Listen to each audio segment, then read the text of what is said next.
नमस्कार, मैं प्रशांत आप सभी का एनसीआर पत्रिका में स्वागत करता हूं। आज के इस आर्टिकल में हम मानव स्वास्थ्य को लेकर बात करेंगे कि एक अच्छी हेल्थ के लिए किशोरावस्था से लेकर अधिक उम्र तक हमें किस प्रकार का भोजन का चुनाव करना चाहिए। दरअसल वर्तमान समय में फास्ट फूड, स्वल्पाहार, केक्स, पेस्ट्रीज और कोल्ड ड्रिंक जैसे पेय पदार्थ युवाओं की काफ़ी पसंद बन गए हैं। लेकिन क्या आपने कभी सोचा है कि ये भोजन आपके शरीर और स्वास्थ्य पर क्या प्रभाव डाल रहे हैं। दरअसल किशोर अवस्था बच्चों में शारीरिक वृद्धि की सबसे महत्वपूर्ण उम्र मानी जाती है।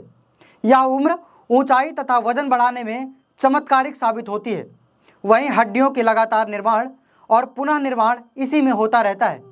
इस प्रक्रिया के कारण किशोर अवस्था के लड़के तथा लड़कियों की पौष्टिकता एवं कैल्शियम संबंधी जरूरतें भी काफ़ी अधिक बढ़ जाती हैं। साथ ही साथ वयस्कता के प्रारंभिक वर्षों में कैल्शियम का सेवन करना जीवन भर के लिए अस्थियों का स्वरूप ही निर्धारित करता है।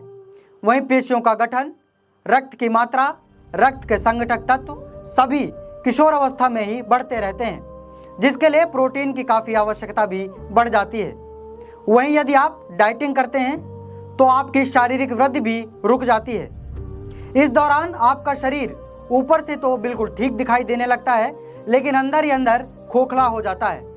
अर्थात जो उम्र प्रोटीन, कैल्शियम तथा अन्य पोषक आहार खाने की है, उस उम्र में आप डाइटिंग नहीं करने। वहीं इसके अलग यदि आप ज़रूरत से अधिक मोटे हैं तो इसके लिए नियमित व्यायाम कर सकते हैं।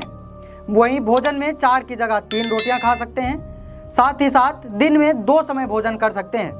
वहीं दिन में भोजन के लिए अतिरिक्त आलतू फालतू की चीज़ें तो बिल्कुल भी नहीं खानी चाहिए। साथ ही साथ पानी भरपूर मात्रा में पीना चाहिए। यदि आप बैठक का काम करते हैं तो दिन में कुछ समय अवश्य टहलें, जैसे लिफ्ट के बजाय सीढ़ियों का भी इस्तेमाल किया जा सकता है। यदि इन सभी बातों का आप ध्यान रखेंगे तो आपको शायद डाइटिंग जैसी प्रक्रिया अपनानी नहीं पड़ेगी। दरअसल सच बात तो यह है कि डाइटिंग करने की उम्र 35 या 40 वर्ष की उम्र के बाद आती है। वह भी आप डॉक्टर की सलाह से करें तो काफ़ी ज़्यादा उचित होगा।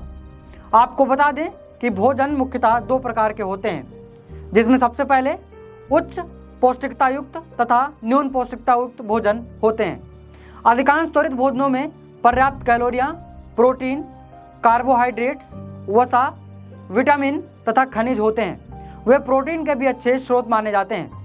किंतु फास्ट फूड में रेशा तत्व अर्थात फाइबर कंटेंट और विटामिन ए की अक्सर कमी पाई जाती है। उनमें सोडियम और फैट काफ़ी अधिक मात्रा में होते हैं। इसलिए आपको भोजन का चुनाव इस प्रकार करना चाहिए कि वे आपको दिन भर के लिए एक संतुलित पौष्टिकता प्रदान कर सके। साथ ही साथ उन सभी पोषक तत्वों को भी ग्रहण करना बेहद ज़रूरी है जो आपके शारीरिक तथा मानसिक रूप से आपके शरीर को स्वस्थ बनाने में सहयोग करते हैं। अंत में यह कहा जा सकता है कि हमें फास्ट फूड वाले कल्चर से बचते हुए प्रतिदिन के हिसाब से शरीर के पोषक तत्वों की पूर्ति करनी चाहिए, जिसमें मुख्य रूप से अंडा, दूध, दही, हरी सब्जियां तथा फाइबर तत्वों को ग्रहण करना शामिल है। आज के इस आर्टिकल में बस इतना ही। जल्द मिलते हैं ऐसे किसी अन्य टॉपिक के साथ। तब तक के लिए अपना ध्यान रखिए और जुड़े रहिए एनसीआर पत्रिका के साथ। धन्यवाद।